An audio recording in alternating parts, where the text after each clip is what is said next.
शासन के अंदर अनेक प्रकार के इन आज गए 25 सालों के अंदर अनेक प्रकार के शास्त्रों की रचना हुई, लेकिन सभी शास्त्रों के अगर कोई मूलभूत तत्व हो, मूलभूत शास्त्र हो, तो परमात्मा के स्वयं मुख से बताए गए आगम ग्रंथ जो है वो मुख्य रूप से होते हैं। उसके आधार पर ही परमात्मा के शिष्य प्रशिष्य आदि संप्रदाय के अंदर परमात्मा के शासन के अंदर हुए साधु भगवंत मुनि भगवंतों के द्वारा अनेक शास्त्रों की रचना की जाती है। वो प्रकरण ग्रंथ वगैरह कहे जाते हैं, चारित्र ग्रंथ, प्रकरण ग्रंथ वगैरह। इन सभी का अगर मूल कोई आधार हो तो वो आधार है आगम ग्रंथ। आज हमको आगमों के बारे में जानना है। बहुत छोटी सी भाषा में उसका मैं परिचय आपको कराऊंगा। ये 45 आगम के बारे में जानना है। 1 मिनट भी एक आगम के बारे में बोलूं तो 45 मिनट तो ऐसे ही चली जाए। विशेष रूप से जितना हो गए हो सके इतना समझाने का प्रयत्न करूंगा। पहले 45 आगमों के अंदर सबसे पहले द्वादशांगी यानी कि 12 अंग सूत्र होते हैं। ये अंग सूत्र क्या होते हैं? कालिक सूत्र होते हैं, जिनका अध्ययन करने के लिए साधु भगवंतों को नियम कालिक योग करने पड़ते हैं। योग करने के बाद ही ये सूत्र पढ़ सकते हैं। साधु भगवंतों के लिए ये सभी सूत्र पढ़ने योग्य होते हैं। साधु जी भगवंतों के लिए मात्र सबसे पहला आचारण सूत्र, जिसके अंदर की साधु भगवंतों के आचार बताए गए। कौन से आचारों का पालन साधु भगवंतों को करना चाहिए, इस प्रकार से धर्म का पालन करे, संयम धर्म का पालन करे, जिसके कारण वे पाप कर्म का बंध ना करे। सारी बातें उसके अंदर समझाई गई। पहले जब परमात्मा के द्वारा प्रकट किया गया था, गंधर्व भगवंतों ने सूत्रों के द्वारा उसकी रचना की, तब उसके सूत्र 18,000 पद प्रमाण थे। जितने वर्तमान काल के अंदर बहुत संक्षेप में रह गया, 2-3 हजार 4,000 श्लोक प्रमाण ये सूत्र रह गए। अभी फिर भी बहुत बचा है हमारे पास। 18,000 पदों के द्वारा मुनि भगवंतों के आचार, उनके आचरण, उनकी दिनचर्या यानी कि डे, उसका सारा वर्णन इसमें डिटेल से अध्ययन और उद्देश्य इसके अंदर अध्ययन भी 9 अध्ययन, 7 अध्ययन, 16 अध्ययन टोटल, चूली का 2, इस प्रकार से इसका वर्णन आचार्य सूत्र के अंदर कहा गया। कुछ बातें इसके अंदर मैं बताता हूँ। शिष्य प्रश्न करता है गुरु भगवान को कि भगवान मैं किस प्रकार से विचरण करूं, किस प्रकार से रुकूं, यानी कि खड़ा रहूं, बैठूं, खाओ पीऊं, जिसके कारण मुझे पाप का बंध न हो। 10वें कार्य सूत्र के अंदर भी ये बात बताई गई है। 4थे अध्ययन के अंदर काम चारे काम चिटे काम आसे काम सही काम भाषण में भिन्न तो पावन कमम न बंधे। शिष्य गुरु को प्रश्न करते, गुरु जवाब देते हैं जैम चरे जैम चिटे जैम आसे जैम से जैम भाषण में भिन्न तो पावक मन बंधे। गुरु भगवान को बोलते तू जो भी क्रिया करता है जैना पूर्वक कर। जैना पूर्वक मतलब स्थावर और कृषि जीवों की विराधना जिस प्रकार से ना हो, उनकी हिंसा जिस प्रकार से ना हो, इस प्रकार से तुझे संयम धर्म का पालन करने के लिए जो क्रिया करनी होती सारी क्रिया करनी है। 1 से लेकर 45 आगम ले लो। लगभग आगमों में प्राय करके एक ही चीज तीनों काल के परमात्मा ने बताई। चाहे भूतकाल के अंदर हो गए 24 तीर्थंकर परमात्मा हो, वर्तमान काल के अंदर जैसे आदिनाथ भगवान से महेश्वर भगवान, वर्तमान काल के अंदर विहमान श्रीमंत साई भगवान आदि, और भविष्य काल में होने वाले पद्मनाभ आदि 24 तीर्थंकर होंगे अवसर्पिणी काल में। तब उनके मुंह से मात्र एक ही बात निकलेगी, किसी भी जीव की हिंसा नहीं करनी चाहिए। सभी जीव जीने को चाहते, कोई जीव मरना चाहता नहीं है। तो हमको कोई अधिकार नहीं किसी जीव को हिंसा खिलावना करना, उसको परितापना, उसको दंड देना या उसको किसी भी प्रकार से सजा करना, वो हमारे अधिकार में आता नहीं है। यही बात समझाएंगे तो इस प्रकार से अपना जीवन अगर जिएगा तो तुझे पाप कर्म का बंध नहीं होगा। इस प्रकार से आचार्य सूत्र के अंदर अनेक तरह से साधु भगवंतों के आचार्यों के माध्यम से अनेक प्रकार की विद्या वगैरह पहले थी अंदर। क्या महापरिज्ञा जो 8वां अध्ययन था उसका विच्छेद हो गया है। वो विद्या अध्ययन था, क्या था, अनेक प्रकार की विद्या, गगनगामी विद्या आदि उसके अंदर थी। ऐसा कहा जाता है वज्र स्वामी ने गगनगामी विद्या जो आकाश के अंदर उड़ने की जो विद्या होती थी, उसी विद्या का उद्धरण आचार्य सूत्र के महापरिज्ञा अध्ययन से किया था। और इसी प्रकार से ये सूत्र हमारे लिए जब भी पहले दीक्षा होती थी साधु भगवंतों की या साधु जी भगवंतों की, जब वैसे काली काली सूत्रों की रचना नहीं हुई थी तब की बात है, परमात्मा के समय की बात है। तब सबसे पहले आचार्य के योग कराए जाते थे। आचार्य के जब तक योग पूर्ण नहीं हो जाते थे तब तक उनकी बड़ी दीक्षा होती नहीं थी, चाहे 1 साल हो जाए चाहे 12 साल हो जाए। जब तक कि आचार्य को उनके अध्ययन पूरा करना था और उसके योग हो जाते थे तब उसके बाद ही उनकी बड़ी दीक्षा वगैरह होती थी। 52 दिन का उसका योग होता है, कितना, 52 डेज, 52 दिन तक उनको कालगण आदि की क्रिया करनी है, संकटा वगैरह के अंदर रहना है, दोनों टाइप की क्रियाएं वगैरह होती है और चुस्त क्रिया होती है, अप्रमत्त भाषी क्रिया करनी पड़ती, जरा से भी चुक हो जाए क्रिया वापस करनी पड़ती है। ये कालिक योग है, क्योंकि ये आगम सूत्रांग सूत्र है, अंग सूत्र सारे क्या होते हैं, कालिक सूत्र है। तो उसकी क्रिया वगैरह के द्वारा उस सूत्र का अध्ययन कर। बीच में शनिवार को एक प्रश्न आया था कि नवकार मंत्र सीखने के लिए क्या उद्यान करना जरूरी है? जरूरी है। कोई भी सूत्र नया सीखना है, सूत्रों के अंदर आगे बढ़ना है तो उसके अनुरूप जो जो उसकी क्रिया वगैरह उदान तप वगैरह बताया है वो अवश्य करना पड़ता है, चाहे साधु भगवंत हो चाहे साधु भगवंत हो, श्रावक हो या श्राविका हो, किसी को भी अगर मूल रूप से यथार्थ रूप से अगर सूत्र का अध्ययन करना है तो आपके लिए जो 7 सूत्र बताए, 7 सूत्र के 7 उद्यान बताए, नवकार मंत्र लोकश एरिया वही तस्य उत्तरी अन्नत उपकर दिवटे सिद्धाणम विद्याणम अरियंत चेयणम वगैरह जो सूत्र है उन सारे सूत्रों का कंपलसरी उद्यान, 3 उद्यान होते हैं। कितने उद्यान होते हैं? 3 उद्यान करते हैं तभी जाके सामयिक सूत्र और सूत्र बोलने का अधिकार हमको प्राप्त होता है। उद्यान करने के द्वारा आत्मा की शुद्धि होती है, उसके अंदर तप आता है, तो भी सूत्र पढ़ने के लिए तप और क्रिया आवश्यक होती है। तो तप के साथ अगर क्रिया अनुष्ठान की जाती है तो सूत्र शुद्धि पूर्वक पढ़ सकते, उसकी वाचना लेनी पड़ती है। एक एक अध्ययन के अंदर एक एक उद्देश्य आते हैं, हर दिन का एक कार्यक्रम, एक कार्यक्रम का एक उद्देश्य, एक उद्देश्य के 3 होते हैं, उद्देश्य के उद्देश्य, समुद्देश्य और अनुदा, 3 प्रकार से उसके 3 कार्यक्रम लेने पड़ते हैं तब जाके एक उद्देश्य पूरा होता है। तो इस और फिर अध्ययन, फिर सुदर्शन, फिर पूरे अंग सूत्र, इस प्रकार से उसके काव्य की विधि आती है। 52 दिन के अंदर आचार्य का काल पूरा होता है।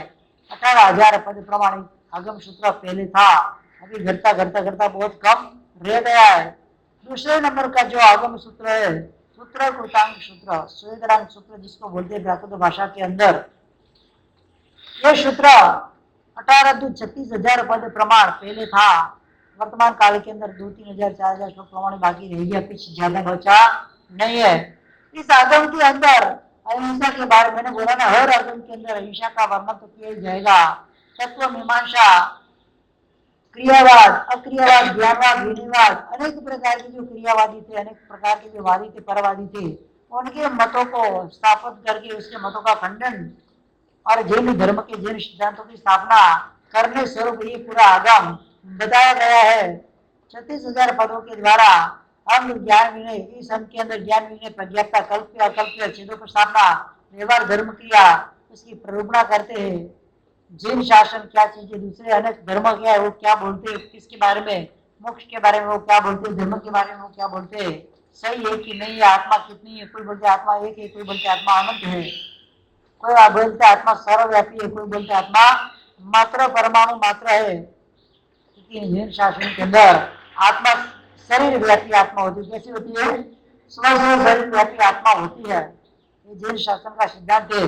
चींटी के शरीर के अंदर चींटी के शरीर प्रमाण आत्मा रहेगी, हाथी के शरीर के अंदर हाथी के शरीर प्रमाण आत्मा रहेगी। जितना जिस आत्मा जिस जीव ने जो शरीर बना है उस शरीर के अनुरूप उसकी आत्मा आत्मा प्रदेश उसके अंदर पहले हुए रहते हैं। ये जैन सिद्धांत है, वह सर्वमान्य सिद्धांत बन जाता है। इस प्रकार से अन्य मतों के ग्रंथों का वर्णन करके उनके मतों का खंडन करके ये सूत्र तथा सूत्र के अंदर अनेक बातें रोचक बातें बताई गई है। इसमें भी साधु के कुछ प्रकार से आचार वगैरह की प्रोमा इसमें भी की गई है।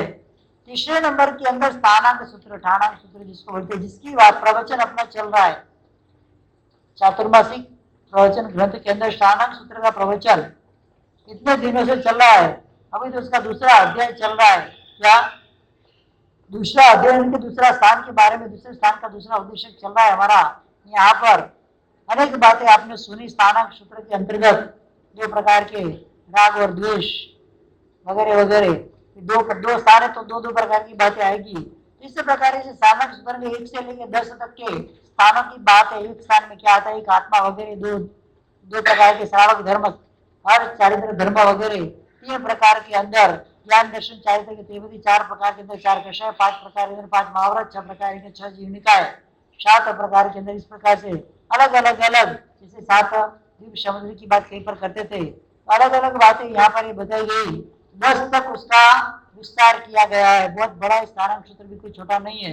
लगभग कितने 72,000 यानी कि 72,000 पद प्रमाण, 42,000 पद प्रमाण स्थानांक सूत्र पहले था। आज हमारे पास लगभग 2700-2800 श्लोक प्रमाण बचा है।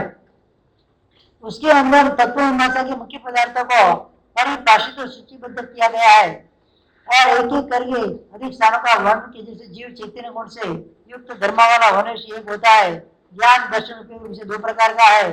कर्म फल की चेतना, कर्म चेतना, ज्ञान चेतना वाले भेद से 3 प्रकार का जो आत्मा है। इस प्रकार से आत्मा का अनेक प्रकार से वर्णन इसी प्रकार से इस जगह आज लोग के अंदर रहे हुए 1, 2 से लेकर 10 तक के पदार्थों का वर्णन इस सूत्र के अंतर्गत किया गया है।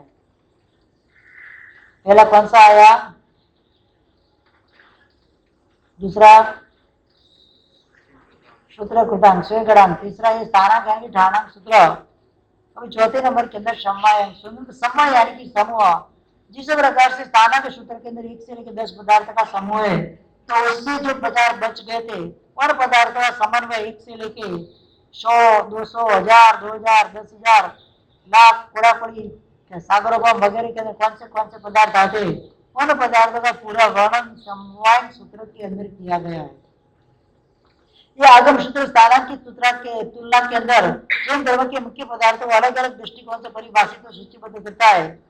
इसके पद थे 1,64,000 कितने, हाँ इतने पद प्रमाण शास्त्र। इसके अंदर समस्त पदार्थों का समन्वय किया गया हुआ है। इसमें से द्रव्य समय की अपेक्षा धर्मास्तिका लोकाकाश हरेक जीव के प्रदेश समान है। इस प्रकार से बातें बताई गई है। कौन सी चीज 1 में आती है, कौन सी 2 में आती है, कौन सी 10 में आएगी, कौन सी 100 में आएगी।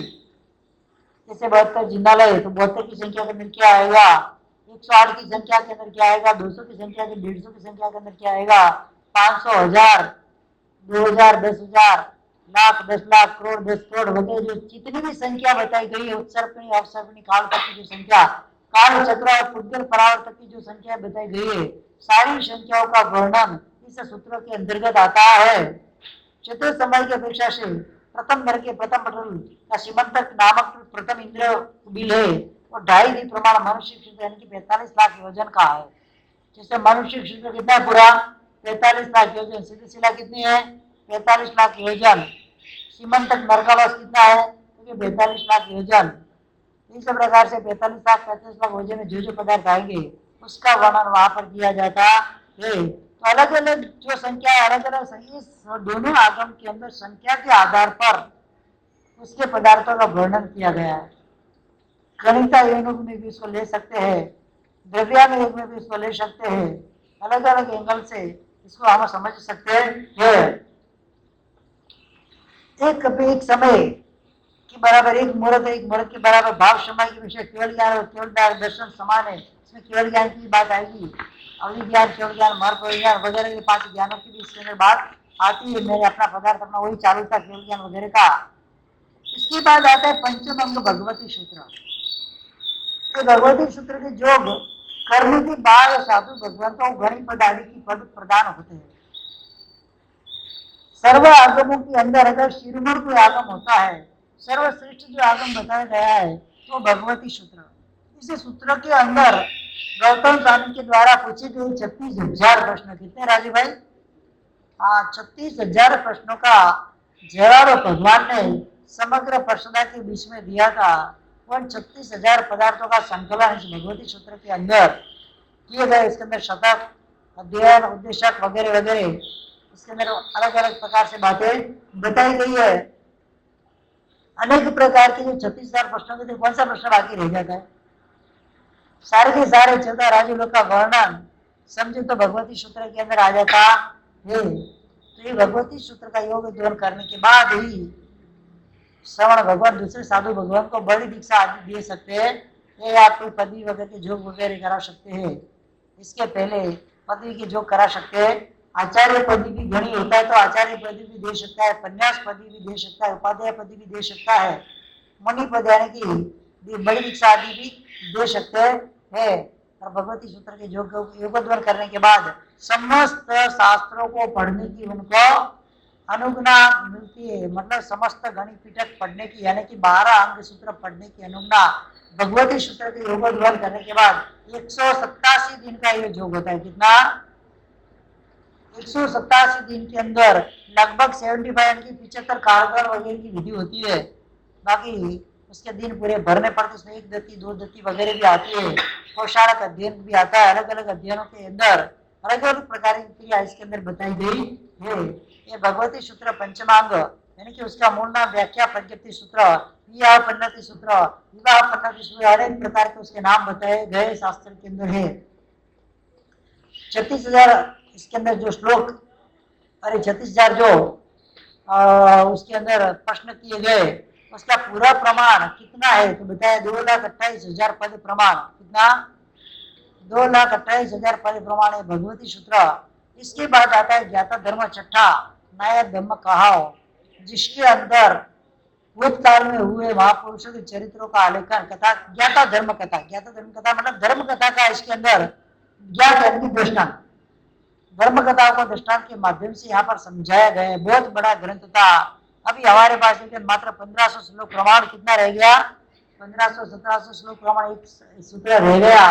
पहले इसका जो कद यानी कि विस्तार था 5,56,000 श्लोक प्रमाण था। कितना? 5,56,000 पद प्रमाण शास्त्र था। अनेक महापुरुषों के जीवन के दृष्टांत ज्ञाता धर्म कथा के अंदर लिए गए। और वर्तमान काल के अंदर भी अनेक शास्त्रों के अंदर ज्ञाता धर्म कथा का जो साक्षी पाठ लिया जाता है, रेफरेंस पाठ जिसको बोलते हैं कि भाई ज्ञाता धर्म कथा में ऐसा बताया गया है, इस प्रकार से बताया गया है, इस प्रकार से नगरियों का वर्णन बताया गया, इस प्रकार से राजा का वर्णन बताया गया है, इस प्रकार से देश का वर्णन बताया गया है। तो ये जो सारा वर्णनात्मक ग्रंथ है, यानी कि धर्म कथानुयोग 4 प्रकार के जो अनुयोग होते, द्रव्यानुयोग, गणितानुयोग, चरण कर्णानुयोग और धर्म कथानुयोग।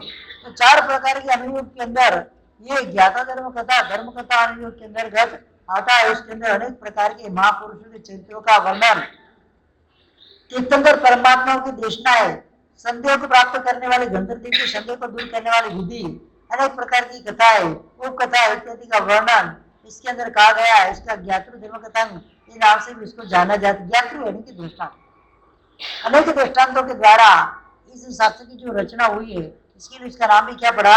ज्ञाता धर्म कथा। क्या नाम पड़ा उसका? आरंभ सूत्र। तो ज्ञाता धर्म कथा सूत्र ये हो गया 5वें 6वें नंबर का। 7वें नंबर का जो सूत्र बताया गया है उसका नाम है उपासक दशांग सूत्र। उपासक यानी कि श्रावक, श्रमण भगवंत की उपासना करने वाला यानी कि श्रमणोपासक, श्रमणोपासकाणम आते हैं ना। श्रमणोपासक यानी कि क्या? उपासक यानी कि श्रावक। तो 10 प्रकार के 10 जो श्रावक थे परमात्मा के, शंख वगैरह, कामदेव, आनंद कामदेव, शंख, पुष्कली वगैरह, जो परमात्मा के श्रेष्ठ 10 श्रावक थे, महाश्रावक जिनको बोलते हैं। परमात्मा के महाश्रावकों का वर्णन इसके अंदर बताया गया है। और उनकी जो आचार संहिता थी वो क्या क्या आचार धर्म, भले श्रावक थे लेकिन उनको 12 व्रतधारी हो, संपूर्ण 12 व्रतधारी श्रावक थे। मन वचन काया से हिंसा करनी नहीं करानी, करनी नहीं करानी नहीं, करने से अनुबंधा करनी नहीं, परिग्रह कितना रखना तो कितना ही परिग्रह रखना है, ज्यादा परिग्रह रखना नहीं है। लाखों का धन उनके पास था लाखों गौशाला वगैरह थी, सबको छोड़कर परिग्रह का परिमाण किया उन्होंने। नित्य सामयिक करना, पार्वती को भविष्य आदि करना, श्रावक की प्रतिमाओं को धारण करना। 14 महासावक श्रेष्ठ सावक परमात्मा के थे, तो उनके द्वारा ये जो सूत्र बताया श्रावक धर्म समझाने के लिए बहुत आगम उपयोगी है। तो उसके अंदर 11,70,000 पद होते, कितने? एक एक से बड़े बड़े जो भी 12 अंग सूत्र है, एक एक से के अंदर डबल या उससे ज्यादा बड़े बड़े है। उसके अंदर दर्शन, व्रत, सामायिक, औषधोपवास, सचित्त से वृत्ति, रात्रि भुक्ति की वृत्ति, ब्रह्मचर्य, आरंभ का त्याग, परिग्रह का त्याग, अनुमति का त्याग, उद्दिष्ट का त्याग, इस प्रकार से 11 प्रतिमा होती श्रावक की। सबसे पहले प्रतिमा दर्शन, प्रतिमा सम्यक दर्शन को धारण करना। दूसरे नंबर की प्रतिमा व्रत प्रतिमा, यानी कि सामायिक आदि व्रत को ग्रहण करना है, तो 5 महाव्रत को में से अनुव्रत वगैरह को धारण करना, व्रत प्रतिमा। तीसरी प्रतिमा सामायिक प्रतिमा, रोज एक सामायिक करना। इस प्रकार से सामायिक प्रतिमा होती थी। चौथी पोषद प्रतिमा, उपवास के साथ पोषित करना प्रवृत्ति वगैरह को। छठी सचित पदार्थों का जो वृत्ति होती है, सचित का त्याग करना, यानी कि फल फूल वगैरह जब तक सचित है तब तक उसका उपयोग करना नहीं, कच्चे पानी का उपयोग करना नहीं। इस प्रकार से सचित का त्याग। रात्रि भोजन तो करना होता नहीं था, उसकी वृत्ति ब्रह्मचर्य का पालन करना। आरंभ समारंभ का त्याग करा, फैक्ट्री वगैरह जो चलाते हैं या गाड़ी घोड़ा वगैरह चलाते हैं, आरंभ समारंभ उसका त्याग करना। अनुमति देना नहीं, कोई भी असावध्य कार्य की अनुमति देनी नहीं। कोई बोलते मेरी शादी हो रही है, मैं शादी करूं या न करूं, तो सच्चा साहब उसकी अनुमति देता नहीं है। उनको पता है शावध्य क्रिया है, शावध्य क्रिया की अनुमति होती नहीं है। मुझे जाना है, हमारे पास आप उपासना के अंदर वंदन करने आए, शायद मुझे भी निकलना पड़ेगा, तो हम क्या कहेंगे? ठीक है आप जा सकते हैं, ऐसा बोलेंगे? हाँ, क्या बोलेंगे दिनेश भाई? हमको हमारा वाक्य क्या होता है? जा सुख कम, आपको जिस प्रकार से सुख लगे इस प्रकार से। हमारी अनुमति होती नहीं, आपकी इच्छा से आपको जो कार्य करना है वो कर सकते हो। हम कोई अनुमति देते नहीं, शायद तुम्हें आगे ने बोलो तो काम थे, हमारी अनुमति होती। हाँ, निर्वध्य कार्य है, सीएम की प्रेरणा वगैरह करनी है, जिन्नालय वगैरह के निर्माण के लिए प्रेरणा करनी है, शत कार्य की सुकृत की प्रेरणा करनी है, उसके लिए साधु भगवत आते हैं। और प्रेरणात्मक उनका धर्म होता है, आदेशात्मक धर्म होता नहीं है कि आपको ये करना चाहिए, आप कर सकते हैं, आपकी अनुकूलता हो तो अवसर देख लेना। हमारे शब्द क्या होते? हाँ, हमारे साहब हमारे घर के अंदर प्रश्न कि आपको पधारना है, ठीक है मैं आ जाऊंगा, बोल सकते हैं। हाँ, क्या बोलेंगे? या तो वर्तमान जो बोलेंगे, या क्या बोलेंगे? क्षेत्र काल की जैसी स्पर्शना होगी, इस प्रकार से होगा बस। कभी हमारा वचन निश्चित वचन, निर्णायक वचन हमारा होता, जकार पूर्वक का वचन हमारा होता नहीं, तुमको ऐसा ही करना चाहिए, तुम ऐसे ही करो, ऐसा वचन हमारा होता नहीं है। आपकी अनुकूलता हो तो आप कर सकते हो, क्या वचन होता है? अनुमति वाला नहीं होता, आज्ञा वाला नहीं होता है। प्रेरणात्मक धर्म परमात्मा ने बताया है, और परमात्मा प्रेरणात्मक धर्म के द्वारा ही जीवों को प्रतिबोध कर दे। आदेशात्मक होता, हाँ तुम गलत करे, दारू पीते तो जकार से बोलते दारू नहीं पीना चाहिए, दारू पीने में इतना पाप है, जुआ खेलते तो करना नहीं चाहिए। मतलब विराधना से बचाने के लिए अगर हमको सख्त भी होना पड़े, आपको धर्म मार्ग में चलाने के लिए अगर हमको सख्त वचन भी बोलना पड़े, तो माया भी करनी पड़े। धर्म में माया नो माया, क्या बताया है? धर्म कराने के लिए दूसरे व्यक्ति को धर्म में जुड़ने के लिए माया भी करनी पड़े। जैसे कोई व्यक्ति मुमुक्षु दीक्षा लेने की भावना है, घर वाले मना कर रहे तो माया करते कि मैंने फलाने ज्योतिष को पूछा था, मेरा आयुष्य मात्र 2 साल का बाकी रह गया है, आप जल्दी मुझे दीक्षा प्रदान कर दो, 2 साल की बात तो वैसे भी मैं आपके पास रहने वाला नहीं हूँ, मुझे यहाँ से प्रयाण कर देना। माया करते, क्या बोलते हैं? परिवार को समझाने के लिए क्या करते हैं? माया करते हैं। तो उस प्रकार से जैसे मेरा, अगर मैं प्लेन में बैठूंगा तो मेरा एक्सीडेंट होने वाला है, ऐसा मुझे स्वप्न आया है, क्या है? तो मैं प्लेन में बैठूंगा नहीं, माया होती है। लेकिन किसके लिए? स्वयं प्राप्ति के लिए माया करनी पड़ती है। तो धर्म के अंदर माया करनी पड़ती है, वो वैलिड है। अधर्म कार्य के अंदर माया नहीं करनी। क्या अधर्म कार्य के अंदर माया नहीं करनी है? सामयिक करने के लिए आए तो माया करते, महाराज साहब एक तो सुबह उठा नहीं जाता है, फलाना नहीं होता है, काम इतना पड़ा रहता है घर के अंदर, बच्चों को ट्यूशन भेजना है, बच्चों को स्कूल भेजना है, फलाना ढिकना। अगर वही समय अगर धंधे का कोई काम आ जाए तो सारे एक्सक्यूज साइड में रह जाते कि नहीं रह जाते? हाँ, कोई बिजनेस का काम आ जाए तो सारे एक्सक्यूज कहाँ रह जाते फिर? हाँ, शायद वो थोड़ा आगे पीछे कर लेते हैं, क्या बोलते हैं उसमें माया, बोलने भी नहीं माया, बोलो थोड़ा आगे पीछे हम कर लेते हैं, तो इसमें नहीं कर सकते, धर्म के अंदर आगे पीछे नहीं कर सकते। और धर्मानुष्ठान के द्वारा ही सिद्धि गति सदगति प्राप्त होने वाली वो निश्चित है। धर्म के अंदर अगर माया करनी भी पड़े, करनी नहीं चाहिए, लेकिन कोई कारण से अगर वैलिड कारण है वो करनी पड़े तो शास्त्रकार भगवंतों के अंदर उन्होंने बताया धर्म में माया नो माया, धर्म के अंदर माया की गई माया कहलाती नहीं, लेकिन वो उसके अंदर अपने मन वचन काया कैसे होने चाहिए? प्योर होने चाहिए, कपट नहीं होना चाहिए, छुपाना चोरी छुपाना नहीं होना चाहिए, स्पष्ट होना चाहिए, क्लियर बात होनी चाहिए, तो उसके अंदर माया अगर की जाए तो वो बात बराबर होती है। तो ये जो श्रावक वगैरह थे उनको आरंभ परिक अनुमति का त्याग होता था, उद्दिष्ट का त्याग, मतलब उनके लिए बनाई गई वस्तुओं का त्याग। नहीं, घर के अंदर राजू भाई के लिए घर के अंदर श्रीमती ने आज डोसा बनाया है, आज घर पे है तो डोसा बनाया, तो उनके लिए बनाया गया, उनको चलता नहीं। अगर उद्दिष्ट का त्याग होता है, उनके निमित्त से बनाई गई वस्तु उनको चलती नहीं है। दूसरों के लिए बनाई है, सुबह वगैरह बनाई वस्तु है जिसके अंदर हमारा निमित्त नहीं, वो भी चीज हमारे चलती है। तो ये 11वीं प्रतिमा श्रावक की होती है। 12वीं प्रतिमा अगर श्रावक धारण करता है तो मुंड बन के श्रमण बन जाता है, इनकी साधु बन जाता है, साधु की 12वीं प्रतिमा होती है। क्यों मस्ती करते हो भाई? ये बाजू आ जाओ, आगे आ जाओ, पास में बैठोगे तो मस्ती करो, आगे आ जाओ, मेरे को डिस्टर्ब होता है ना। इधर आ जाओ, आगे आ जाओ, मेरे सामने बैठ जाओ, सूर्यकांत भाई के आगे आ जाओ, बस। श्रवण बनना है तो चंचलता छोड़नी पड़ेगी भाई, दीक्षा लेनी है तो चंचलता छोड़नी पड़ती।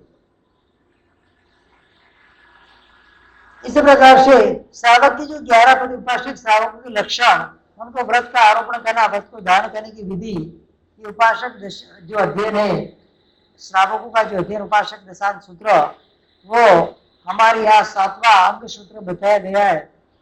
इसके बाद अंतकृत दशांग, अंतकृत दशांग यानी क्या?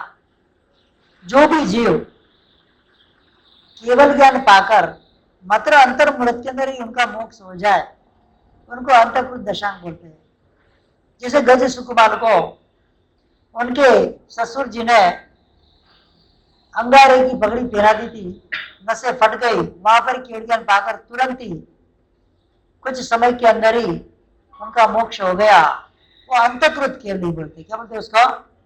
अंतकृत मतलब जीवन की अंतिम समय के अंदर ही केवल ज्ञान की प्राप्ति होती है। जैसे पहले साधु भगवंतों के ऊपर उपसर्ग आते थे और उपसर्ग के माध्यम से उनका जीवन संक्षिप्त जीवन पूरा होता था, लेकिन अंत समय में उनको केवल ज्ञान की प्राप्ति हो जाती थी।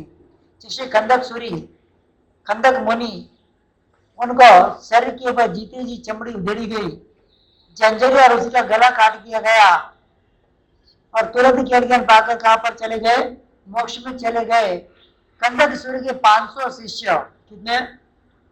वो पालक में जो पालक मंत्री था उसने गाने के अंदर पील दिए, कान में पड़ते ही केवल ज्ञान, और केवल ज्ञान होने के बाद सीधे अंदर पड़े, शरीर का फुर्चा निकल गया, हड्डी मांस खून वगैरह का फुहारे उड़ने लगे और एक एक करके 500 साधु इस प्रकार केवल ज्ञान पाकर मोक्ष में सिधार।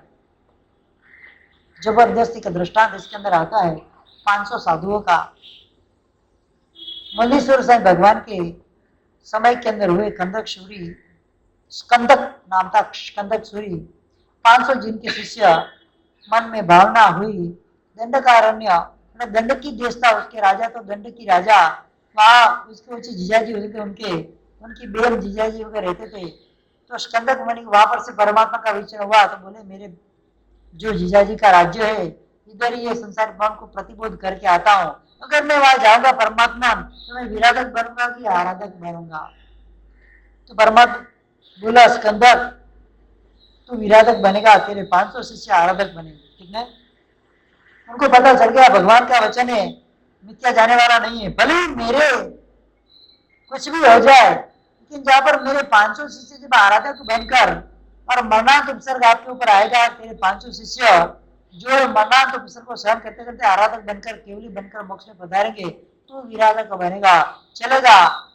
एक के नुकसान में 100 का भला होता है, तो 500 का भला होता है, तो मुझे वो भी मंजूर है। तो मैं जाओ क्यों नहीं जाओ, परमात्मा वहां पर आदेश देते नहीं है तुम जाओ या नहीं जाओ। परमात्मा मौन हो गए, मौन को सम्मति मानकर वो स्कंदक सूरी वहां पर गए।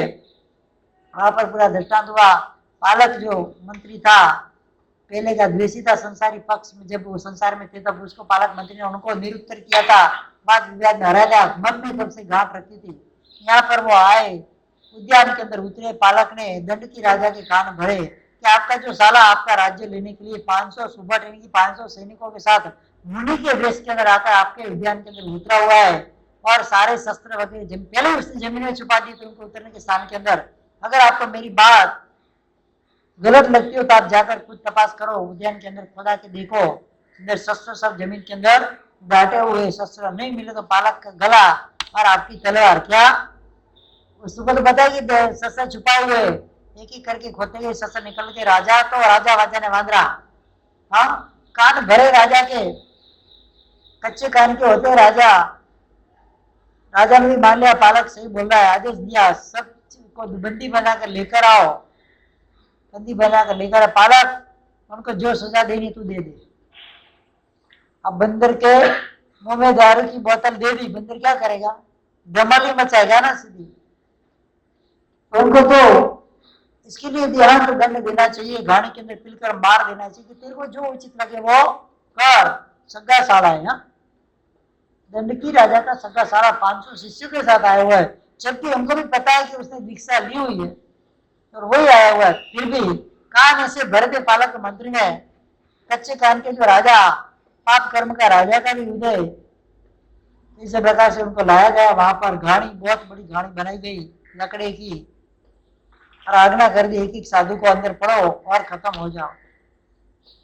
एक एक अंदर घरे आचार्य भगवान उनको अंतिम निर्यामणा कराते हैं।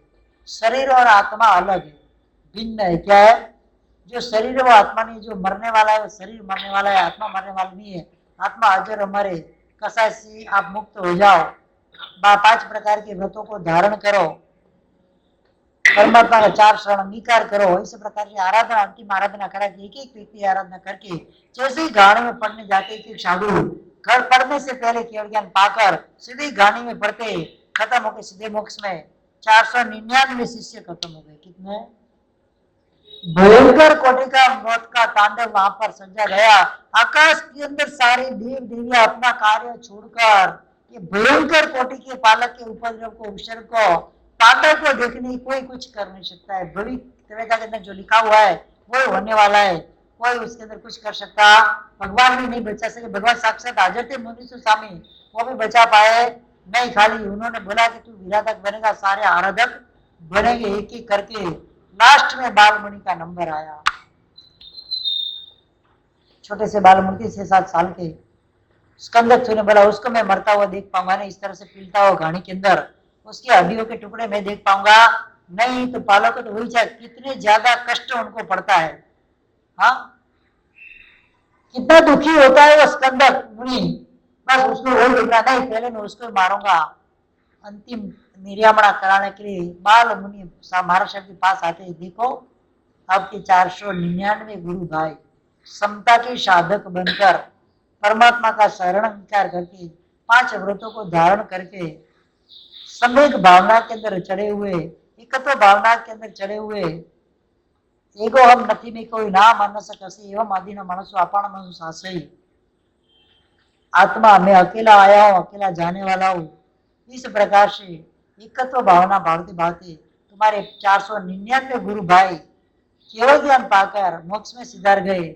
तुम भी कोई कच्चे पोचे साधु नहीं हो, परमात्मा मुनीश्वर स्वामी की आप भी शिष्य हो, आप भी स्कंदक सूर्य के शिष्य हो। 499 जो वीर पुरुषों के आप भी वीर गुरु भाई हो, आपको हिम्मत हारनी नहीं है।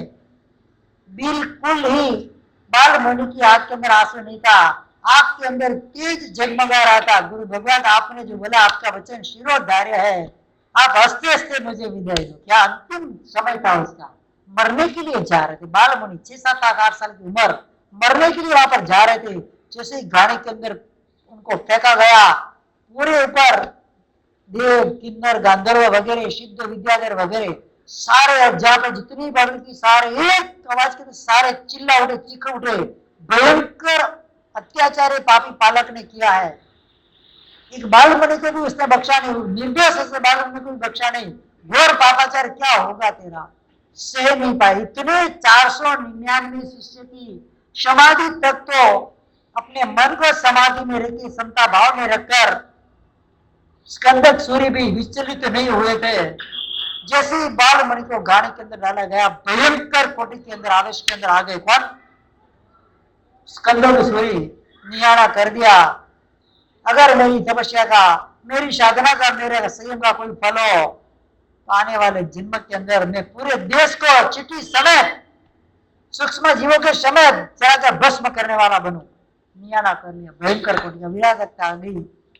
500 तो केवल ज्ञान पाकर मोक्ष में सिधार गए, अपने आत्मा का कल्याण कर गए।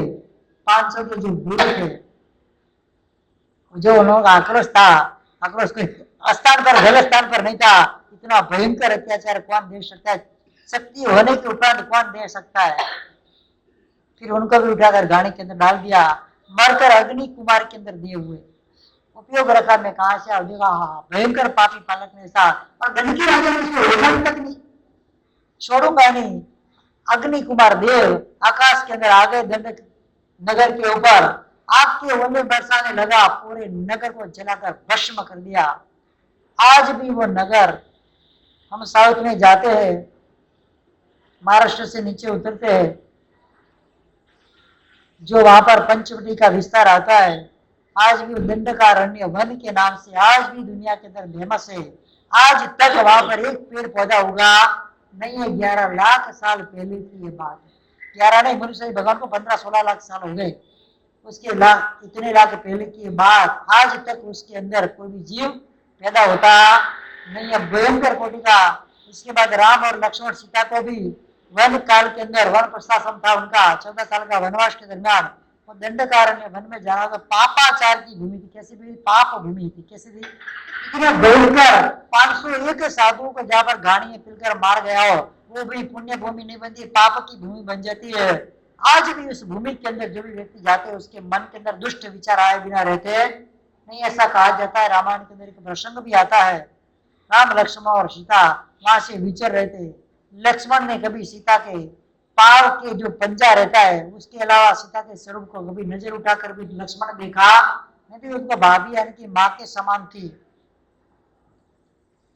जैसे ही तीनों ने वन में प्रवेश किया, लक्ष्मण के मन के अंदर सीता के बारे में भी विकार उत्पन्न हो गए। कभी नहीं, कितने सालों में कभी ऐसा नहीं हुआ, आज कैसे हो गया। लक्ष्मण ने आकर राम को बताया ऐसा ऐसा हुआ। वहां पर कोई तापस आश्रम के अंदर तापस मुनि साधना वगैरह कर रहे थे, तब उन्होंने पूरी चितार बताया कि पाप भूमि है। कैसी भूमि है ये? पाप भूमि है। पाप भूमि के अंदर जो शुद्ध जीव होते हैं, उनके मन में भी पाप का विचार प्रकट हो जाता है। भूमि कैसी होती है, क्षेत्र कैसा है, पाप क्षेत्र है, कैसा है। तो कभी कभी क्षेत्र के परिणाम से भी हमारे अंदर दुष्ट बुद्धि या सद्बुद्धि उत्पन्न हो जाती है। हम होटल में पढ़ने जाएंगे, थिएटर में जाएंगे, हमारे मन के अंदर हमेशा पाप बुद्धि उत्पन्न होगी। वही अगर हम चिन्हालय के अंदर जाएंगे, कोई अच्छे अनुष्ठानों की दीक्षा के मंडप में जाएंगे, तो भूमि के हिसाब से जो भूमि शुद्ध भूमि रहती है, उस भूमि के हिसाब से हमारे विचारों में भी पलटा खा जाता है। हमारे विचार में भी दुष्ट विचार वाला भी सद विचार वाला वहां पर बच जाता है। क्षेत्र का प्रभाव होता है, क्षेत्र खराब था, ये सारी बातें। तो इस प्रकार से अंतर्गत केवली होकर, यानी कि अंतर्कृत केवली होकर जो भी मोक्ष में जाते हैं, उनका वर्णन इसके अंदर बताया गया। इस आगम में 10 पवित्र भिक्षुओं द्वारा अपने कर्म, 10 पवित्र महात्माओं के द्वारा अपने कर्मों को क्षय करके मोक्ष पाने की कहानियां बताई गई है। ये जो आगम था 23,28,000 पद प्रमाण था, और एक एक तीर्थंकर की तीर्थ में अलग अलग प्रकार के दानों को श्रवण कर और प्रातिहार्य प्राप्त करके निर्वाण को प्राप्त हुए 10-10 अंतःकृत केवलियों का वर्णन इस अंतःकृत दशांग सूत्र के अंदर किया जाता है। विशेष प्रकार से ऐसे सूत्रों के अध्ययन के द्वारा हमारा मन मक्कम बनता है। कैसा बनता है? स्वावलंबी बनता है। मन के अंदर वैराग्य भाव प्रकट होता है। एक एक शास्त्र के अंदर वैराग्य निचोड़ निचोड़ कर भरा हुआ रहता है। सस नहीं प्यारा रे संयम कभी ही मिले। भले ही हम पुरुषार्थ नहीं करते, पुरुषार्थ होता नहीं है, मन के अंदर उत्तम भावना तो हमेशा ही बानी है। भगवान इस भाव के अंदर कैसे भी करके मुझे चारित्र पद प्रदान हुए। कैसा? मुझे आपका रजोगुण मिले, मैं भी आपके साथ आपके समय के अंदर, आपके शासन के अंदर, आपके वेश में अंदर आऊं और इस वेश में ही मेरा अंतिम सांस मेरी इस वेश में ही जाए। इस प्रकार से परमात्मा को नित्य प्रार्थना करनी है और उस ढंग से पुरुषार्थ भी हमको करना है। खाली भावना बाने से कोई कुछ होता नहीं है। साथ में क्या करना पड़ता है गिरीश भाई? जबरदस्त उस दृष्टि का, उस स्थिति का पुरुषार्थ ही हमारा जबरदस्त कोटि का होना चाहिए। तब जाके व्यक्ति संयम धर्म को पा सकता है। और संयम धर्म पाए बिना न तो समय ज्ञान मिलता है, न समय दर्शन है, न समय चारित्र, समय तप की आराधना होती है और मोक्ष मिलने की संभावना भी घट जाती चारित्र नहीं है तो। इस प्रकार 10 प्रकार की केवली होकर, अंतर्गत केवली होकर 10 महात्मा, हर परमात्मा के शासन के अंदर अलग अलग 10 नाम आते हैं, 10 जनों की कहानी आती है। कि नाम उसका क्या रहता है? अंतर्गत दशांग सूत्र। इसके बाद इसमें बताया, तत्वार्थ भाष्य के अंदर भी बताया है, जिन्होंने संसार का अंतर कर दिया है उनको अंतर्गत केवली कहते हैं। वर्धमान तीर्थंकर के तीर्थ में नमी राजर्षि, मतंग मातंग ऋषि, शमिल, रामपुत्र, सुदर्शन, यमलिक, वलिक, किंसकमिल, पालाबर, अष्टपुत्र, ये 10 अंतर्गत केवली हुए थे। इसी प्रकार शुद्ध के 23 तीर्थ में भी दूसरे 10 अंगार 52 उपसर्गों को श्रवण करके संपूर्ण कर्मों का क्षय करके अंतर्गत केवली हुए। इन सबकी दशा है, उन सबका जो वर्णन, अंतकृत दशा, दशा मतलब वर्णन, अंतकृतों की जो वर्णन इस आगम के अंदर किया गया होने से उसका नाम क्या रखा है? अंतकृत दशांग सूत्र। ये हमारा 8वां अंग सूत्र हुआ। 9वां अनुत्तर पापातिक सूत्र, अनुत्तरवासी देवलोक के अंदर गए हुए परमात्मा आदि शासनों के अंदर जो 10 श्रेष्ठ महात्मा हुए थे, जो अनुत्तर विमान के अंदर वर्तमान काल के अंदर देव बने हुए, अगले भाव के अंदर मनुष्य भाव पाकर वो मोक्ष में सिधारेंगे। तो ऐसे शाली भद्र, धन्य कुमार आदि जो अंतर्कृत केवली अनुत्तर के अंदर गए हुए थे, उनकी जो कहानी इसके अंदर बताई गई, जिसको अनुत्तर स्वर्ग के रूप में जाना जाता है, ये आगम सूत्र 92,44,000 पद प्रमाण पहले था। वर्तमान काल के अंदर इतना नहीं है। एक ही तीर्थंकर के अंदर अलग अलग प्रकार के दान उपसर्ग शंकर के वगैरह वगैरह अनुत्तर विमान के अंदर जो गए हुए 10 महामुनियों का वर्णन यहाँ पर बताया गया। अनुत्तरवासी देवलोक में 33 सागरों का आयुष्य होता है। कितना होता है? एक हाथ का जिनका शरीर होता है, जैसे देव सया में उनका जन्म होता है, 33 सागरों वर्ष तक उसी अवस्था के अंदर न आंख की पापड़ भी हिलानी, हाथ पाव तो हिलाने की बात नहीं, आंख की पापड़ भी उनको हिलानी है, खुली आंख 33 सागरों वर्ष तक वहां पर अत्यंत सुखमय जीवन बिताना है उनको। 33,000 साल के बाद एक बार उनको खाने की इच्छा होती है, वो भी उनका लोम आहार रहता है। वातावरण के अंदर से आहार के पुद्गल को ग्रहण करके वो आहार कर लेते, आहार कवर आहार उनका होता नहीं है। और 33 पखवाड़िया यानी कि 17.5 महीने के बाद एक बार उनको श्वास लेना पड़ता है। कितने बार? 17.5, मतलब सांस लेने तक का भी दुख वहां पर नहीं है, आंख की पापड़ भी हिलाने का दुख वहां पर नहीं है, न खाने का, न बोलने का, न सोचने का, न हिलने का, चलने का, कुछ भी नहीं। अनुत्तर सुख, संसार के अंदर जो पराकाष्ठा का सुख है, संसारी जीव के अंदर जो टॉप लेवल का सुख है, अनुत्तर अंत जिसके आगे कोई सुख है नहीं, सिवाय मोक्ष का सुख। इतने सुखों के स्वामी देव सैया के अंदर 33 सागर वर्ष तक मनुष्य भव को पाने की झंखना के अंदर नियमा समय दृष्टि होते हैं, नियमा अवधि ज्ञानी होते हैं। उनका अवधि ज्ञान 14 राज्य लोक प्रमाण क्षेत्र को देखने का इतना बड़ा अवधि ज्ञान उनका होता है। इसे अवधि ज्ञानी और अपने अवधि ज्ञान के माध्यम से भरत आदि क्षेत्र के अंदर रहे उस समय के केवली भगवंत को प्रश्न करके उनको जो डाउट होता है उनका समाधान करके तत्व चिंतन के अंदर ही, मात्र तत्व चिंतन में उनका पूरा 33 सागर उनका काल जाता है। ऐसे अनुत्तरवासी देव, उसको लव सप्तम देव भी बोलते हैं। लव सप्तम मतलब मनुष्य भाव के अंदर एक तो उनका 7 लव प्रमाण आयुष्य बाकी रह गया, यहाँ पर बेले का तप इतना शेष रह गया, इतनी तपस्या श्रेष्ठ रह गई, और इसके पहले उनका जो काल धर्म हो जाता है तो अनुत्तरवासी देवलोक के अंदर उत्पन्न हो जाते हैं, क्योंकि मोक्ष में नहीं जा सकते। तो अनुत्तर में उत्पन्न एक भाव करके वापस वो चारित्र धर्म की आराधना करके केवल ज्ञान पाकर मोक्ष में जाएंगे। उनको अनुत्तर उपाधि का देव, अनुत्तर के अंदर उत्पात होना कहें, यानी कि अनुत्तर के अंदर जिनका उत्पन्न होना है, उसके पीछे जो 10 जो महापुरुष भगवान माहेश्वर के शासन में हुए, जो अनुत्तरवासी देवलोक के देव हुए, तो उनका वर्णन इसके अंदर आया गया है। अनुत्तर उपाधिक जो है इसके अंदर बताया गया है।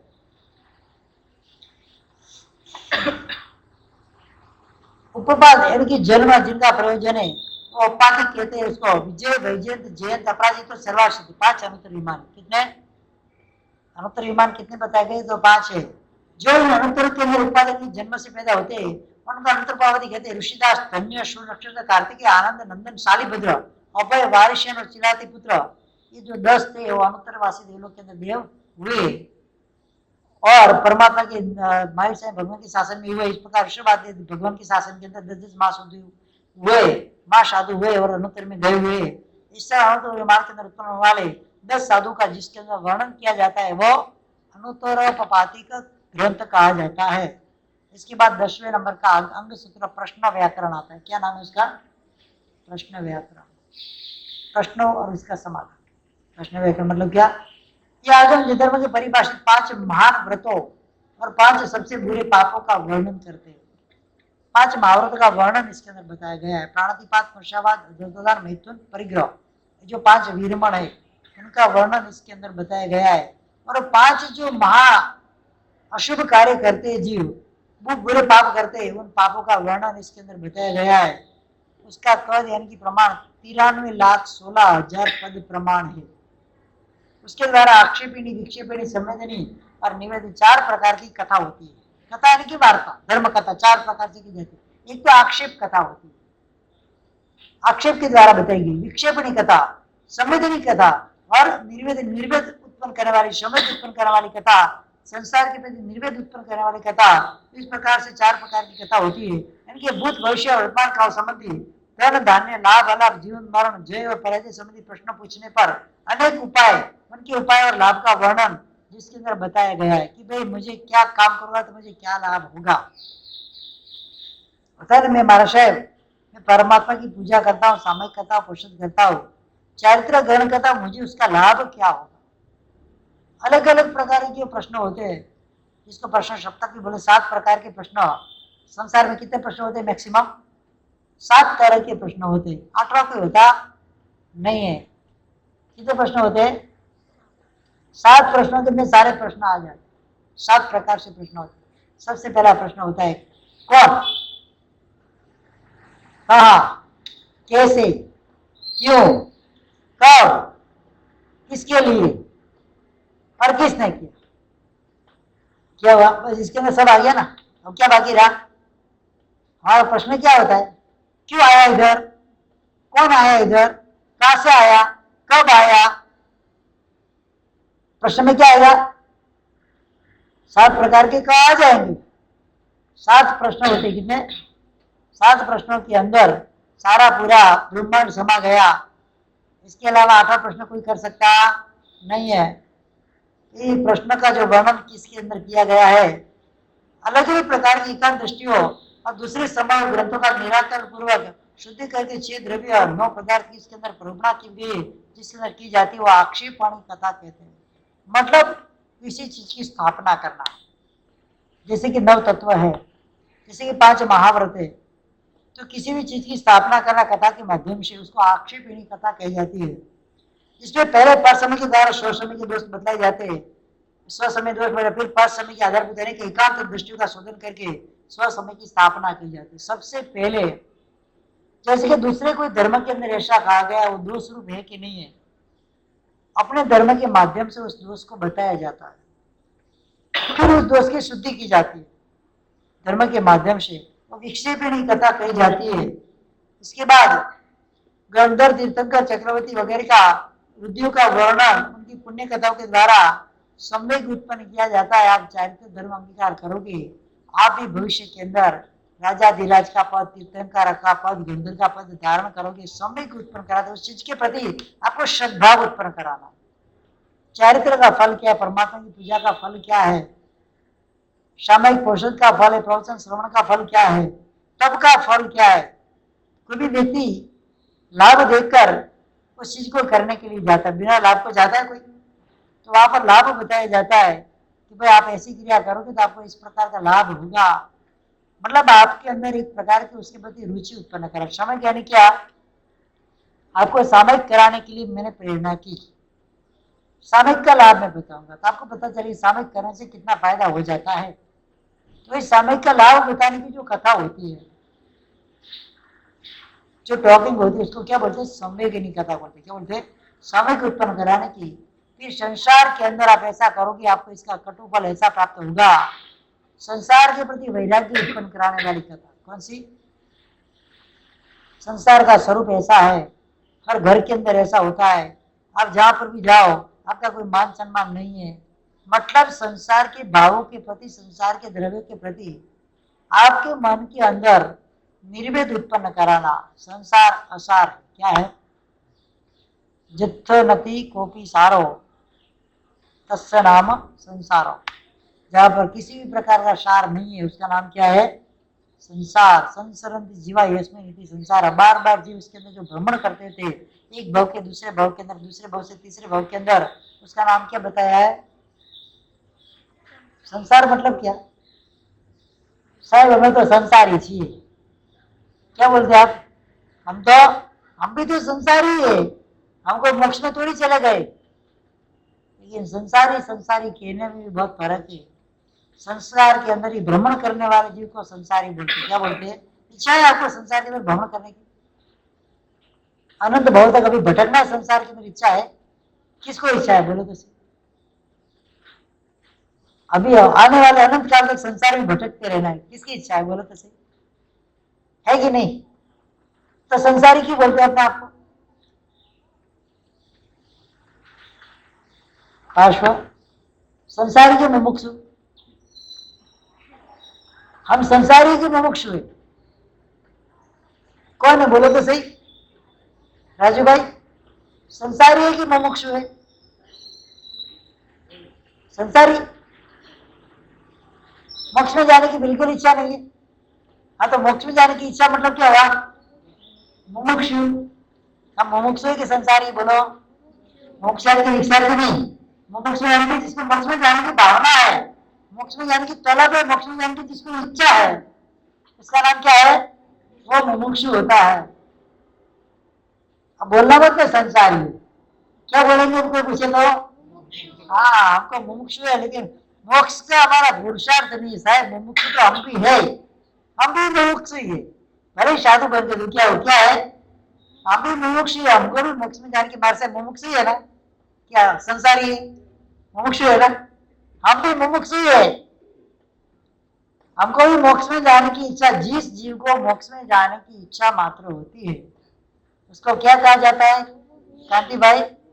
हाँ, आप कोई पूछे तो क्या बोलेंगे, भाषा पूछे तो?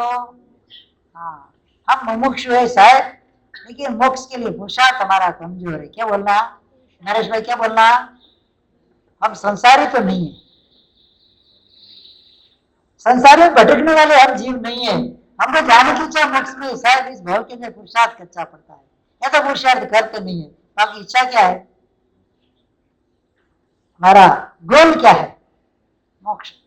हमारा एम्बिनेशन क्या है, हमारा एम्बिनेशन गोल है। गोल क्या है, मोक्ष है। संसार में भटकना हमारा एम्बिनेशन नहीं है। कोई भी पूछे तो क्या बोलेंगे, वाक्य को सुधार के बोलना। क्या बोलना राजू भाई, अब क्या बोलेंगे?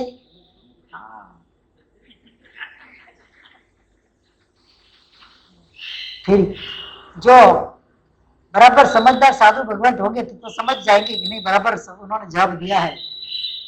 नहीं नहीं, साधु हो गए तो किसके पास दीक्षा लेनी है भाई, ऐसा हो सकता। किनके पास जा रहे हो आप, कौन से महाराज के पास जा रहे हो? मुमुक्ष बोला ना आपने, तो कौन से महाराज के पास हो आप? इससे बोलना कि मुमुक्ष यानी कि हमको मोक्ष प्राप्ति की लगन इच्छा है। पुरुषार्थ हमारे कमजोर या तो पुरुषार्थ नहीं है। हम संसारी तो नहीं, भले अभी तक संसार में थे संसार में भटकते थे। अभी तक भले मानो आप हम संसारी थे, लेकिन आज के बाद हम संसारी नहीं है। क्यों? कुछ व्याख्या समझनी, शब्दों की परिभाषा समझनी। जब परिभाषा समझते तो शब्द बोलने को हमको आता है, ये कभी हम फंसते नहीं। शब्द का बोलने का लॉजिक भी सीखना होता है। ऐसा वैसे ऐसा नहीं कि जो भी आया मन में बोल लिया। कहाँ पर, किस अवस्था के अंदर, किस व्यक्ति के सामने कैसे बोलना चाहिए, तो जबरदस्त कोटि का ज्ञान हमको लेना चाहिए।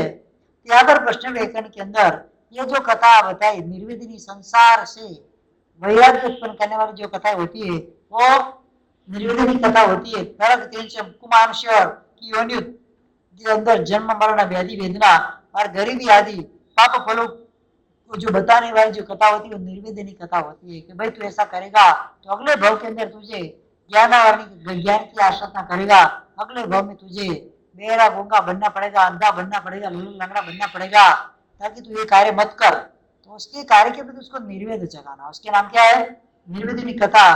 प्रश्न व्याकरण सूत्र के अंदर ये भी बात बताई गई है। 10वां अंग सूत्र प्रश्न व्याकरण।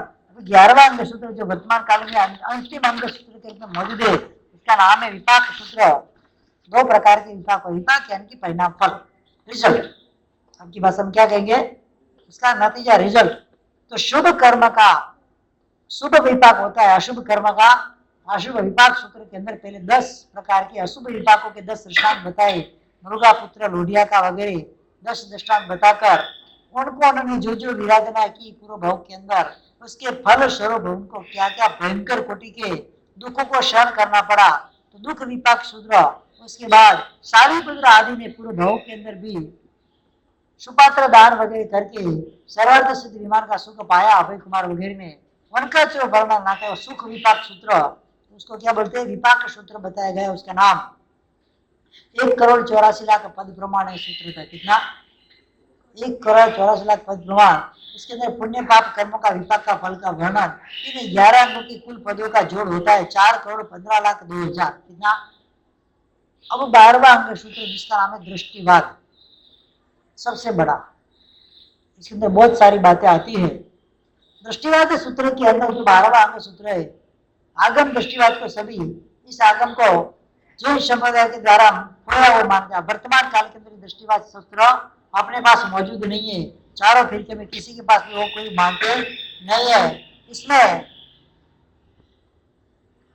कई ऐसे 67 मत बते थे, 363 पाखंड हुआ करते थे भगवान के सम। पाखंड यानी कि परमात्मा के वचन के विरोधी, परमात्मा के वचन को न मानने वाले, लेकिन परमात्मा की प्रसन्नता के अंदर बैठने वाले 363 प्रकार के पाखंडी हुआ करते थे। तो उनके अंदर अलग अलग जिनके नाम बताए गए, इतना नाम मैं बोलूंगा नहीं आपको।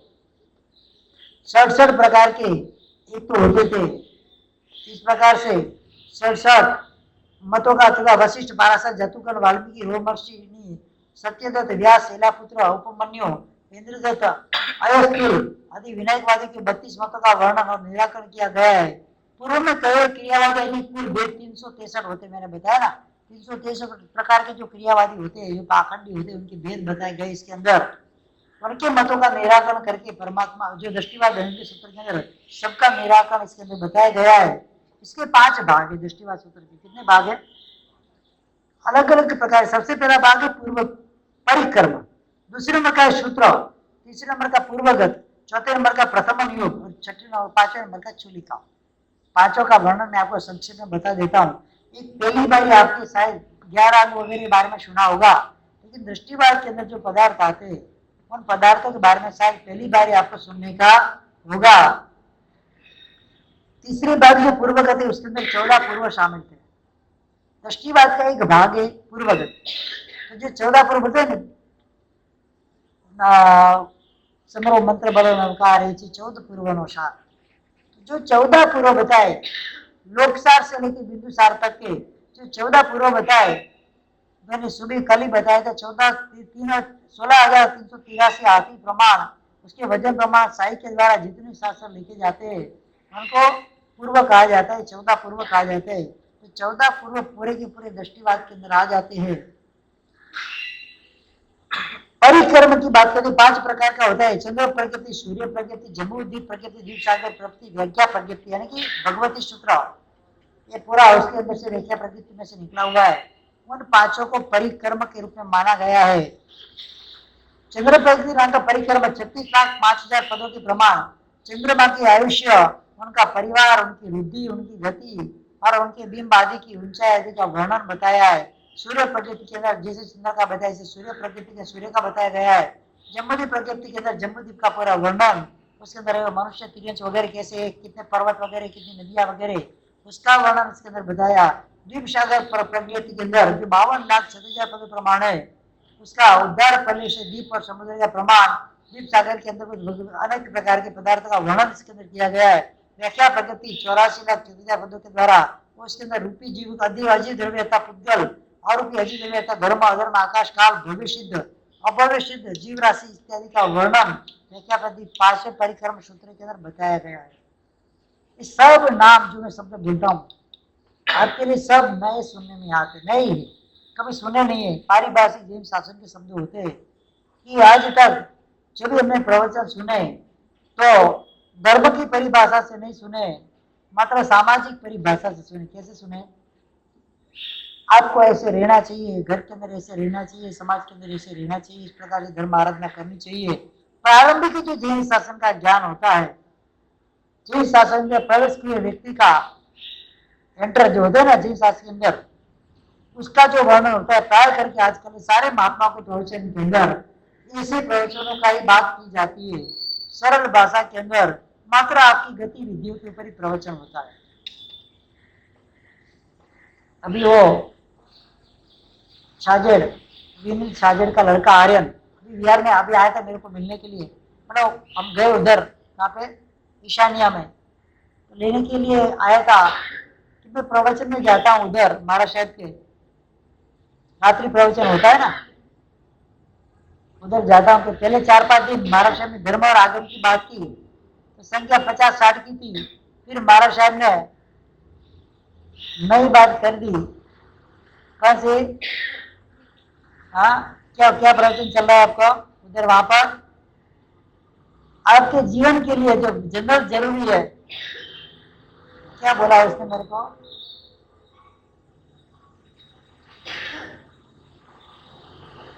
तो उसके बारे में प्रवचन चल रहा है। संख्या 700-800 होगी कितने? अगर सोशल के प्रवचन चलते हैं, आपको किस प्रकार से आपका जीवन जीना है, कैसे आपका लाभ होता है, उसके ऊपर जो प्रवचन आया, तो सारे के सारे दौड़ के उधर चलने। धर्म की जब बात आई तो भाग गए थे, भाग खड़े हुए थे। जब कर्म की बात आई, मैंने कोई बताया ना, आज की प्रवचन के अंदर अगर हम धर्म की खाली बात करें तो संख्या हो जाएगी खलास, कम नहीं खलासी हो जाएगी। अगर आपके लिए बात की जाए, आपको किस तरह से बिजनेस करना है, किस तरह से ये करना है, किस तरह से वो करना है, अगर ऐसी बात बताई, सगाई कैसे करनी, शादी कैसे करनी, अगर ऐसी बात हम प्रवचन में करेंगे, ज्योतिष की बातें करेंगे, कुंडलियों की बातें करेंगे, तो इधर भर जाएगा पूरा हॉल। मेरे को किसी को बोलने की जरूरत पड़ेगी नहीं। अभी ऐसे घोषणा ऐसे की जाए कि महाराज साहब आपकी जन्म कुंडली देखेंगे। हाँ, महाराज साहब को आता है देखने के लिए, मुझे किसी घर के जाकर प्रेरणा करने की जरूरत नहीं है। क्या प्रवचन के अंदर आना, कुंडली का फलास्लेस अगर करना हमने चालू कर दिया तो एक भी बच्चा उधर बैठा, घर पे बैठा रहेगा नहीं, पूरा हॉल खींचो खींच भर जाएगा, आजू बाजू वाले भी लोग आ जाएंगे। मतलब हमको रस कहाँ पर है? अभी वर्तमान के अंदर हमको रस कहाँ पर है? मात्र संसार के अंदर ही रस है। संसार संबंधी अगर बात की जाए, महात्मा को भी 1 स्टेप 2 स्टेप 10-10 स्टेप नीचे उतरकर प्रवचन करने पड़ते हैं। धर्म की बात अगर हम करने जाए तो संख्या कितनी है मैंने देखी, और वही अगर मैंने किया होता कि आज किसका फूल खिलेगा, 10 कुंडली महाराज साहब देखेंगे आज। कितने राजीव भाई? हाँ, 10 चिट्ठी उठाएंगे, 10 जन की कुंडली महाराज साहब देखेंगे और 10 का फल कथन करेंगे, और वो भी विदाउट एनी चार्ज। आपको सगाई क्यों नहीं हो रही है, बिजनेस में लाभ क्यों नहीं हो रहा है, क्या करने से आपको लाभ होगा, आपका काम हो जाएगा, सारी बातें महाराज साहब आपको प्रवचन के अंदर बताएंगे, मुझे बोलने की जरूरत भी नहीं पड़ेगी। यहाँ पर आपको बैठने के लिए भी रिजर्वेशन कराना पड़ेगा। लेकिन हमारे शास्त्र के अंदर बताया गया ज्योतिष वगैरह कथन करना साधु के लिए वर्ज्य है। क्या है? कोई कारणशर अगर कोई मुमुक्ष आत्मा है या कोई सुश्रावक है जो शासन के लिए कार्य करना चाहते हैं, शासन का रागी है, शासन का प्रेमी है, और कोई मुसीबत में आ गया है तो उनके लिए कुछ करना पड़े तो वो चीज छोड़ो, ताकि कहीं पर भी हमको किसी का ज्योतिष देखना नहीं है। तुम्हारे बेटे की शादी हो कि नहीं हो, हमको कोई लेना देना नहीं होता, हमारे पास भेज देना। नहीं होती है ना, कोई टेंशन मत करो, हमारे पास भेज दो, हम संभाल लेंगे जीवन भर के लिए, बराबर ना, विदाउट एनी एक्सपेंस। कोई खर्चा आपको देना पड़ेगा नहीं, कोई भी आपको दहेज वगैरह भी देना पड़ेगा नहीं। ऐसे ही आपकी बेटी की भी इच्छा हो जाएगी और बेटे की भी इच्छा हो जाएगी, क्यों मार से हो जाएगी ना। हाँ, हम रखेंगे आपको संभाल, आपसे सवाया रखेंगे, टेंशन करने की आपको जरूरत नहीं है। खाली लड़की टेंशन है, मार से शादी नहीं होती है, अच्छा है नहीं होती है तो पाप से बच गया, इधर आ जाओ, काम हो जाएगा। यहाँ पर जो उसके अंदर सूत्र की बात है, सूत्र 88 लाख प्रमाण, 88 लाख पदों के प्रमाण सूत्र होते हैं। एकांश से जीव कैसा है, अबंध के, अलेपकी, अकर्ता, अभुक्ता, निर्गुण, सर्वगति, यानी 363 जो मतों का वर्णन करने वाले सूत्र यहाँ पर बताए गए हैं। उसके अंदर त्रैराशिक मत, नियतिवाद, विज्ञानवाद, शब्दवाद, प्रधानवाद, द्रव्यवाद, पुरुषवाद का भी वर्णन इसके अंदर किया गया सूत्रों के अंदर। इसके बाद आता है प्रथमानुयोग, 5000 पदों के प्रमाण, पुराण ग्रंथों का इसके अंदर वर्णन किया गया है। समस्त पुराण, 3 वंश और राजवंशों का पुराण इसके अंदर बताया गया है। कुरुवंश, हरिवंश, इक्ष्वाकु वंश, काश्य वंश, नाथ वंश वगैरह, उनका पुराण और वायु के वंश का प्रमाण पर बताया गया है इसके अंदर जो प्रथमानुयोग के अंदर। और पूर्व का जो है 95 55 50 लाख 5000 पदों का उत्पाद भेद द्रव्य आदि का वर्णन करने वाला पूर्व के तरीके 14 पूर्व का अधिकार, जो मैं आगे बताऊंगा आपको 14 पूर्व क्या होते हैं। 14 पूर्व तक आज ले लेते हैं, बाकी काम अवसर के दूसरे टाइम पे हम देखेंगे, समय होते जा रहा है। इसके बाद 5वां जो विभाग उसका नाम है चूलिका। चूलिका जो होती थी वो 2,09,89,200 पदों के द्वारा चूलिकाएं बनती थी। उसके द्वारा चूलिकाओं के अंदर सिंह, घोड़ा, हाथी आदि आकार के रूप से परिणाम करने वाले कारणभूत मंत्र तंत्र, चित्रकर्म, काष्ठकर्म, लेप्यकर्म, लेनकर्म आदि के लक्षण कैसे मंत्र आते थे, उस मंत्र का प्रयोग करके चूर्ण बनाया जाए। चूर्ण किसी व्यक्ति को अगर डाल दिया जाए तो व्यक्ति बैल बन जाता था। क्या बन जाता? बैल, घोड़ा, हाथी, सिंह वगैरह बन जाता। हाथी, सिंह, घोड़ा को डाल तो इंसान बन जाता है। जैसे बात बताई थी, सूरज कुंड के अंदर तो कुकड़ा पड़ा अंदर तो इंसान बन गया, इंसान पड़ा तो देव बन गया, बंदर, बंदर कुकड़ा नहीं, बंदर पड़ा तो क्या बन गया? देव बन गया, देव में से इंसान में से देव बन गया। इस प्रकार से उन द्रव्यों के अंदर मंत्रों की शक्ति होने के कारण ताकत हुआ करती थी। तो उस मंत्र चीजों का प्रयोग किसी के ऊपर किया जाए तो उसका स्वरूप बदलने की ताकत इसके अंदर होती थी। ऐसे मंत्रों का वर्णन इन चूलिका शास्त्रों के अंदर बताया गया था। चूलिका के समस्त पदों की संख्या 10,49,86,000 पद की आती है। इसके बाद 14 पूर्व का वर्णन यहाँ पर बताया। 14 पूर्व क्या क्या है, कौन से 14 पूर्व? उत्पाद पूर्व, अग्रणी पूर्व, क्रियानुप्रवाद, अस्थि नास्ति प्रवाद, ज्ञान प्रवाद, सत्य प्रवाद, आत्म प्रवाद, प्रत्याख्यान पूर्व, विद्यानुप्रवाद पूर्व, कल्याण प्रवाद पूर्व, प्राणवायु पूर्व, क्रिया विचार पूर्व, लोक बिंदुसार पूर्व।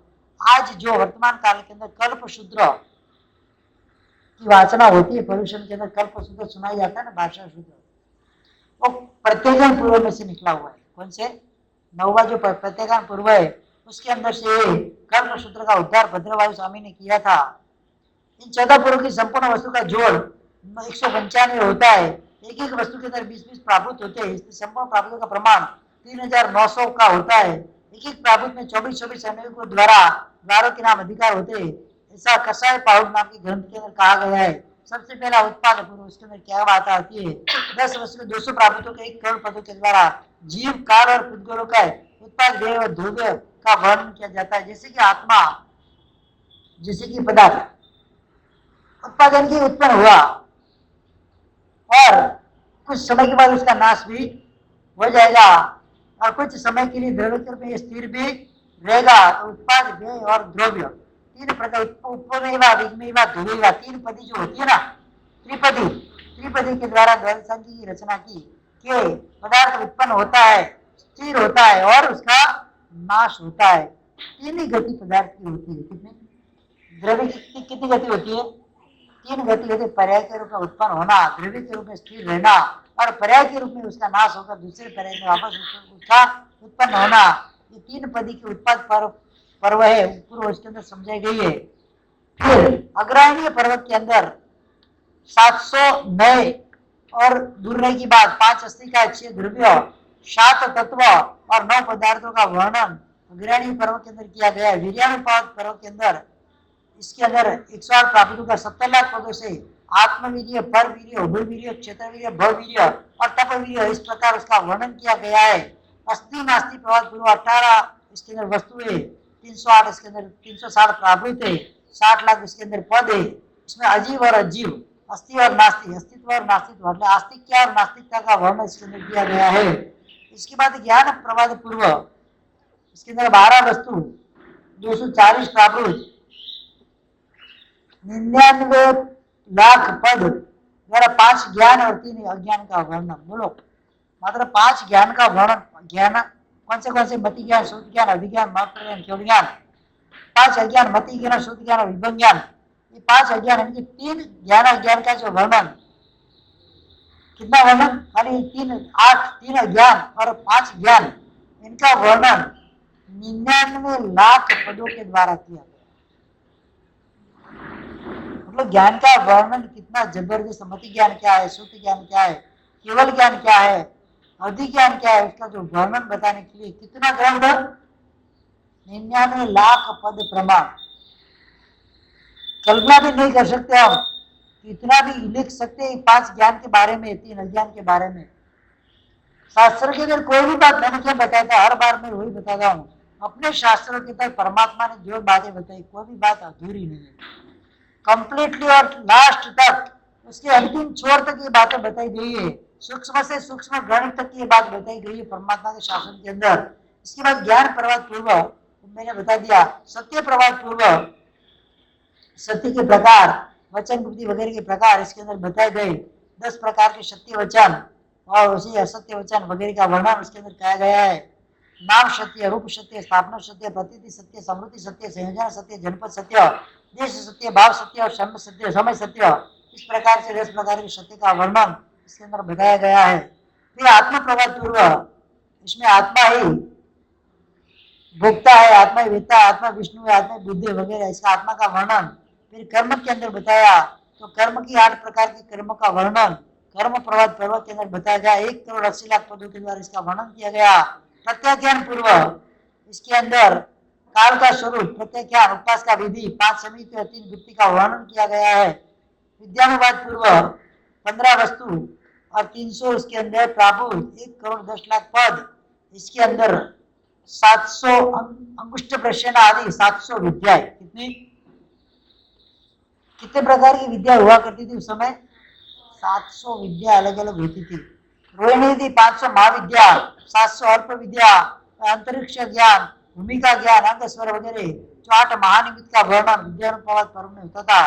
कल्याण प्रवाद पर्व के अंदर जो पूरा ब्रह्मांड का जो वर्णन है, सूर्य, चंद्र, ग्रह, नक्षत्र, तारा वगैरह कहाँ पर घूमते, कैसे घूमते, किसका प्रमाण है, कितना प्रमाण है, वासुदेव, बलदेव, चक्रवर्ती, तीर्थंकर वगैरह का गर्भ अवतार, महाकल्याण आदि का वर्णन उसके अंदर कल्याण प्रवाद पूर्व के अंदर आता है। और उसके बाद प्राणवायु, 10 वस्तु, 200 प्राकृत, 13 करोड़ पदों के द्वारा शरीर की चिकित्सा, अष्टांग आयुर्वेद, भूति कर्म यानी कि शरीर आदि की रक्षा के लिए भस्म लेपन, जो दोहरा धागा वगैरह करने का होता है, कहते हैं दोहरा धागा, वो इस पर्व के अंदर पूर्व के अंदर आता था। प्राणवायु पूर्व के अंदर श्वासोश्वास के विभाग वगैरह बताए गए इसके अंदर। फिर क्रिया विशाल पूर्व, इसके अंदर स्त्री संबंधी 64 कला, पुरुष संबंधी 72 कला, शिल्प कला, काव्य संबंधी गुण, दोष विधि, काव्य के अंदर छंदों का निर्माण वगैरह क्रिया विशाल पूर्वक के अंदर आता था, और लोक बिंदुसार पूर्वक के अंदर 200 प्रावृत्तों के अंदर 12 करोड़ 50 लाख पदों के अंदर जो 8 प्रकार के व्यवहार बताए गए, 4 प्रकार के बीज, मोक्ष को ले जाने वाली क्रिया और मोक्ष के सुख का वर्णन लोक बिंदुसार पूर्व के अंदर कहा गया। वो 14वां पूर्व है, सबसे बड़ा ये पूर्व है। इसके अंदर 12 करोड़ 50 लाख पद की, इसके अंदर संख्या जो पद प्रमाण उसका पद बताया गया है। इस प्रकार यहाँ पर हमने 11 अंगों का वर्णन किया, 12 उपांग, पयन्ना वगैरह का वर्णन अवसर आने पर वापस एक बार करेंगे, जब संख्या अच्छी होगी तब बताएंगे। विशेष रूप से 11 अंगों का वर्णन करते समय कोई भी मिथ्या करुणा हुई हो, त्रिविध मिच्छामि दुक्कड़। सर्वमंगल मांगल्यं सर्व कल्याण कारणं तदानं सर्वधर्माणां जैनं जयति शासनम्।